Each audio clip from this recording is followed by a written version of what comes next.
હારું કોઈક મસ્ત કન્યા સાડી પહેરીને જતી હોય, માથામાં ટીલ્લી બિલ્લી મારી હોય, એકદમ સંસ્કારી હોય, કોઈક ચોર આવે અને પાકીટ લઈને નાહી જાય, એવા હું જોઈ જાઉં. હિરોઈન જેમ દોડતો દોડતો જાઉં, ચોરને મારું ભીસું ભીસું ભીસું, અને કન્યા મારથી ઇમ્પ્રેસ થઈ જાય.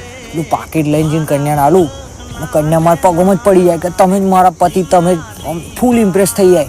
મારે જો લગ્ન કરી લે પછી હું હિરોઈન જેમ આમ કહી આમ તલવાર કાઢીને આમ કહીને એના સિંદૂર પૂરી દઉં, કન્યા મળી જાય, કેવી મજા આવી જાય.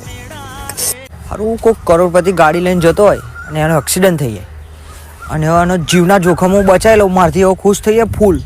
અને એની એકની એક છોકરી મારા પરણાવી દે મારી જોડે અને એની બધી પ્રોપર્ટી મારા નોમાં કરી દે, કેવી મજા આવે. આમ જવું તો મોટો બંગલો હોય, બહાર 10-15 સ્કોર્પિયો અને ફોર્ચ્યુનર પડી હોય, અંદર 15-20 પટાવાળા, એક જણો પગ દબાવે, એક જણો હાથ દબાવે, એક જણો માથું દબાવે, એક જણો પેક બનાવે, 10-15 કંપનીઓ હોય, મજે કોક દાર લંડન જો, કોક